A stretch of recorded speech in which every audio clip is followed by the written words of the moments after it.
Hi friends, welcome to our channel. ఈరోజు మన ఛానల్లో బెండకాయ చారుని చాలా సింపుల్గా ఎలా ప్రిపేర్ చేయాలనేది చూసిద్దాం రండి.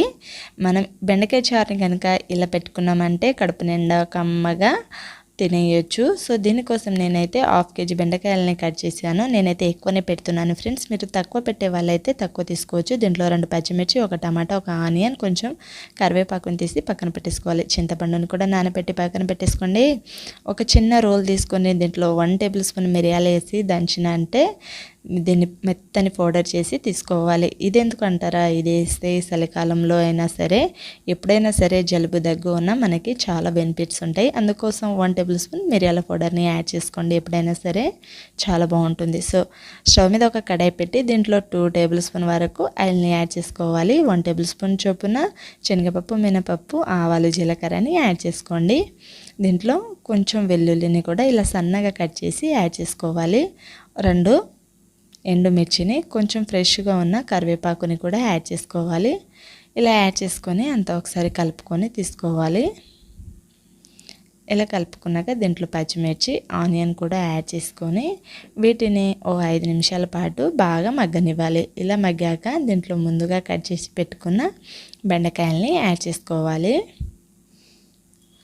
సో బెండకాయలు అనేది ఇలా కంప్లీట్గా యాడ్ చేసేసుకొని అంతా ఒకసారి కలుపుకొని దీంట్లో ముందుగా కట్ చేసి పెట్టుకుని 1 టమాటో, రుచికి తగ్గ సాల్ట్ని కూడా యాడ్ చేసి మూత పెట్టి 5 మినిట్స్ పాటు బెండకాయలని బాగా మగ్గించి తీసుకోవాలి.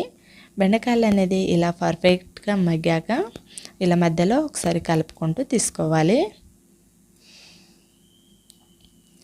ఇలా కంప్లీట్గా కలుపుకున్నాక దీంట్లో 1/2 టీ స్పూన్ పసుపు, 1 టేబుల్ స్పూన్ లేదా 1/2 టీ స్పూన్ వరకు కారం మీరు తీసుకునే దాన్ని బట్టి తీసుకోండి. ముందుగా దంచి పెట్టుకున్న మిరియాల పౌడర్, కొంచెం ధనియాల పౌడర్ని కూడా యాడ్ చేసుకోండి. సో మీకు ధనియాల పౌడర్ ఫ్లేవర్ నచ్చకపోతే స్కిప్ చేయొచ్చు. కారం తగ్గించుకోవాలన్నా తగ్గించుకోవచ్చు ఫ్రెండ్స్. నేనైతే కొంచెం స్పైసీగా ఉండాలనేసి వేసాను. సో ఇలా యాడ్ చేసేసి ముందుగా నానబెట్టిన చింతపండు గుజ్జుని తీసుకోవాలి. ఈ చింతపండు గుజ్జుని కూడా దీంట్లోకి యాడ్ చేసేసుకొని అంతా ఒకసారి కలుపుకొని తీసుకోవాలి.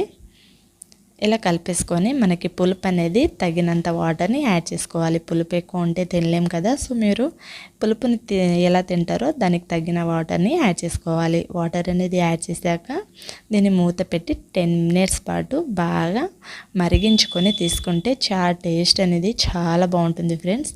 10 నిమిషాల పాటు బెండకాయలు పులుసు ఉడికితే దీని టేస్ట్ అనేది చాలా బాగుంటుంది. కమ్మగా కడుపు నిండా తినేయచ్చు. సో దీని మీద ఇలా ఆయిల్ అనేది సపరేట్ అయ్యేంత వరకు బాగా మరిగించుకొని దీంట్లో లాస్ట్కి కొంచెం కొత్తిమీరని సన్నగా తరిమి వేసుకోండి, ఇంకా బాగుంటుంది. సో చారు అనేది నేరి చిక్కగా కాకుండా నేరి పలసగా కాకుండా నేను వీడియో క్లిప్లో చూపిస్తున్నట్టు తీసుకోండి, పర్ఫెక్ట్గా వస్తుంది. ఈ చారుని వేడివేడి రైస్లో వేసుకొని తినండి, టేస్ట్ అనేది చాలా బాగుంటుంది. గ్లాసులతో సహా తాగేస్తారు ఫ్రెండ్స్. సో ఎంతో రుచికరమైన బెండకాయ చారుని ప్రిపేర్ చేసుకున్నాం కదా. మీరు ఒకసారి తప్పకుండా ట్రై చేయండి. ఎలా వచ్చిందో కామెంట్ చేయండి. వీడియో నచ్చితే ఒక లైక్ చేసి అందరికీ షేర్ చేసి మన ఛానల్ని తప్పకుండా సబ్స్క్రైబ్ చేసుకోండి.